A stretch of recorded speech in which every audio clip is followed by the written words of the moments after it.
Hello students, मैं हूं देवयानी और आप सबका स्वागत है मेरे चैनल स्टडी विद देवयानी में। सी लैंग्वेज में आज हम जिस टॉपिक के बारे में बात करने वाले हैं वो है the C character set. So let's get started. A character set defines the valid character that can be used in a programme.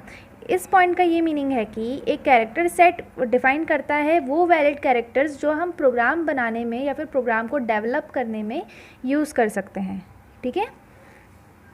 जो सेकंड पॉइंट है वो ये है कि the source character set is the set available is the set of characters available for the source text. अब जो ये source character set होता है ना, इसमें वो सेट ऑफ कैरेक्टर्स होते हैं जो अवेलेबल होते हैं कब, सोर्स टेक्स्ट के टाइम पे। ठीक है। जो थर्ड पॉइंट है सिमिलर टू सेकंड पॉइंट है, जिसमें सिर्फ चेंज है सोर्स कैरेक्टर सेट से लेके थोड़ा सा चेंज है एग्जीक्यूशन कैरेक्टर सेट पे। ठीक है। मतलब कि the execution character set is the set of characters available when execution of program is done. मतलब कि जो एग्जीक्यूशन कैरेक्टर सेट होता है वो ऐसे कैरेक्टर्स का सेट होता है जो अवेलेबल होते हैं कब, जब हम एग्जीक्यूशन ऑफ प्रोग्राम करते हैं, यानी कि एग्जीक्यूट करते हैं किसी भी प्रोग्राम को। ठीक है। ये दो डिफरेंट कैरेक्टर सेट्स है जो मैंने आपको पढ़ा है। इसमें भी सेट ऑफ कैरेक्टर्स होते हैं और इसमें भी सेट ऑफ कैरेक्टर्स होते हैं। बस डिफरेंस क्या है, ये अवेलेबल होते हैं किसके लिए, सोर्स टेक्स्ट के लिए, और ये अवेलेबल होते हैं तब जब हमें एग्जीक्यूशन ऑफ प्रोग्राम करना हो। ठीक है। आई होप आपको ये दो पॉइंट्स क्लियर हुए। The source character set do not necessarily match execution character set. इसका मतलब ये है कि ज़रूरी नहीं है किसी भी प्रोग्राम में कि सोर्स कैरेक्टर सेट और एग्जीक्यूशन कैरेक्टर सेट दोनों एक हो, इक्वल हो। ठीक है। उनमें कोई डिफरेंस ना हो। मे बी पॉसिबल डिफरेंस हो सकता है, ज़रूरी नहीं है कि हर बार वो दोनों सेम हो। For example, when execution set is not available on device used for producing source code। मतलब कि इन्होंने एग्जाम्पल दिया है इस चीज़ का, इस टॉपिक का, इस पॉइंट का कि जब execution set is not available, मतलब कि किसी भी डिवाइस पे जब एक एग्जीक्यूशन सेट अवेलेबल नहीं हो ना, किसके लिए, फॉर प्रोड्यूसिंग सोर्स कोड, तब क्या आता है, डिफरेंस आता है सोर्स कैरेक्टर सेट और एग्जीक्यूशन कैरेक्टर सेट में। ठीक है स्टूडेंट्स, ये वाइवा के हिसाब से बहुत अच्छा पॉइंट है। वाइवा में मोस्टली ये पॉइंट पूछा जाता है, ये इस टाइप का क्वेश्चन पूछा जाता है कि क्या सोर्स कैरेक्टर सेट और एग्जीक्यूशन कैरेक्टर सेट हमेशा ही इक्वल रहते हैं। तो उसका आंसर है नहीं। ज़रूरी नहीं है कि सोर्स कैरेक्टर सेट और एग्जीक्यूशन कैरेक्टर सेट दोनों इक्वल हो। ठीक है। और उसका रीज़न ये है कि ऐसी सिचुएशन पॉसिबल है जिसमें कि execution set is not available on the device. मतलब कि एग्जीक्यूशन सेट जो होगा ना वो अवेलेबल ही नहीं है डिवाइस पे, तब ऐसी सिचुएशन अकर होती है जिसमें सोर्स कैरेक्टर सेट और एक एग्जीक्यूशन कैरेक्टर सेट डिफरेंट होते हैं, मैच नहीं करते हैं। Different character set are available such as American standard code for information interchange. मतलब इसका है कि डिफरेंट टाइप के कैरेक्टर सेट्स अवेलेबल होते हैं। ये मैंने दो टाइप के कैरेक्टर सेट बता दिए आपको। अब उसी में डिफरेंट कैरेक्टर सेट होते हैं। फर्स्ट है American standard code for information technology, जिसे हम शॉर्ट फॉर्म में ASCII आस्की कहते हैं। इसके ऊपर बहुत सारे प्रोग्राम्स बनते हैं जिनको हम फर्दर हमारे वीडियोस में अटेंड करेंगे। और उसके साथ में सेकंड होता है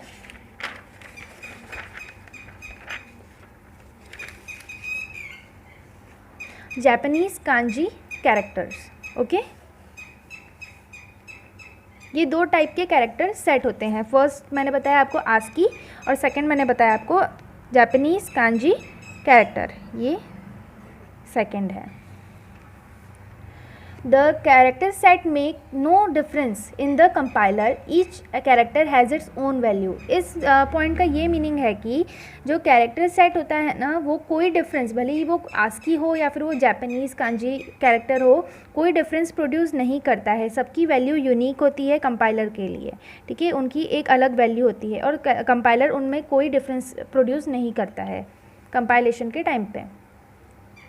सी language treat each and every character as a different integer value. इसका मतलब है कि सी लैंग्वेज कोई भी इनमें डिफरेंस प्रोड्यूस नहीं करती है, कोई भी चेंजेस नहीं आते हैं जब हम ये different types of character set पढ़ते हैं।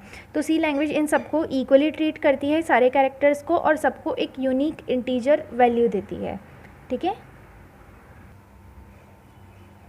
अब हम आते हैं कैरेक्टर सेट के लास्ट थ्योरेटिकल पॉइंट पे, जो है कि the ASCII character set has fewer than 225 characters and these characters consume less than 8 bits. ठीक है, इसका मतलब ये है कि जो आस्की कैरेक्टर सेट है ना, जो मैंने आपको पढ़ाया,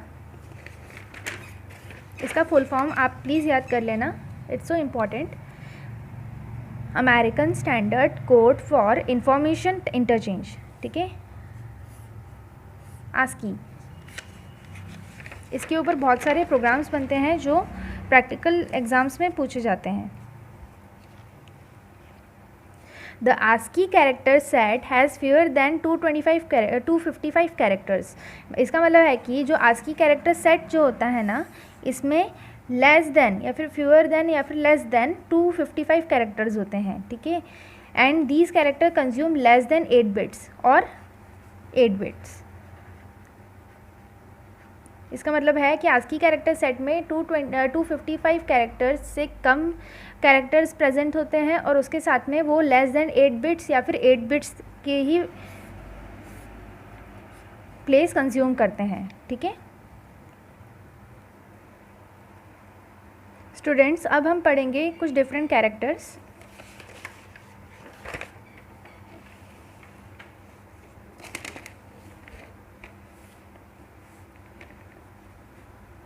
सबसे पहला है 0 1 2 3 4 5 6 7 8 9 तक। इन्हें कहते हैं डेसिमल डिजिट्स। ठीक है, जो हम न्यूमेरिकल यूज़ करते हैं ना, 0 से लेके 9 तक, उन्हें कहते हैं डेसिमल डिजिट्स। सेकंड है ABC अप टू Z, यानी कि पूरी ABCD।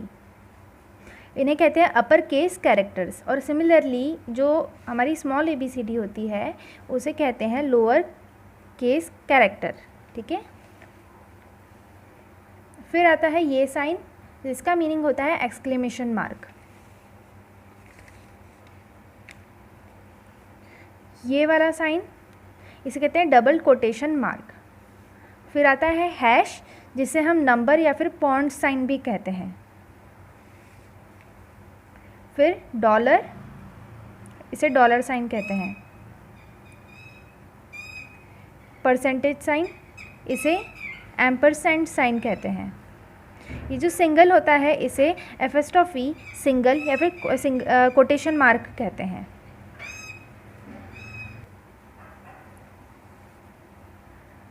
ये होता है लेफ्ट पैरेंथेसिस और ये होता है राइट पैरेंथेसिस। ये जो स्टार होता है, इसे हम कहते हैं एस्ट्रिक्स। ठीक है, फिर ये जो 14th वाला है, इसे हम प्लस कहते हैं, जिसे हम मोस्टली एडिशन के लिए यूज़ करते हैं। फिर ये जो डबल डॉट है, सिर्फ डबल डॉट, ठीक है, इन्हें कहते हैं कॉलन।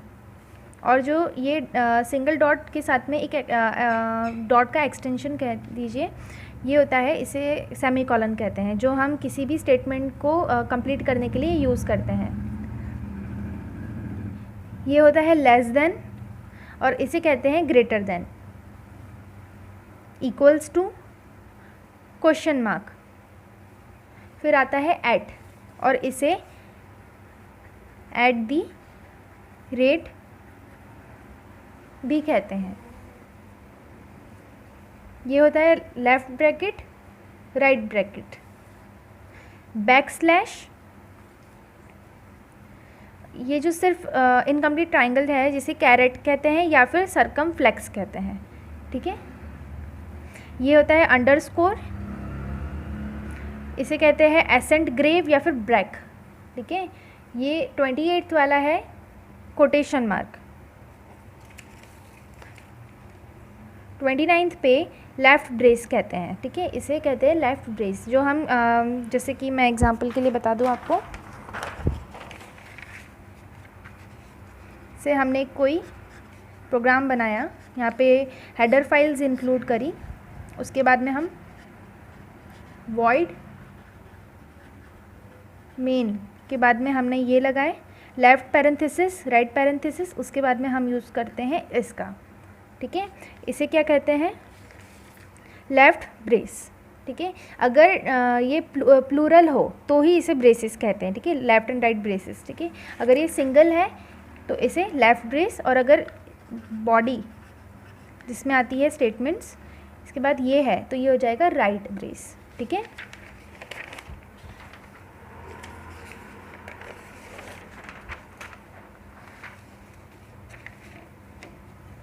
उसके बाद ये है ये कॉमा, माइनस या फिर हाइफन, ठीक है। ये क्लोज ब्रेस या फिर राइट ब्रेस।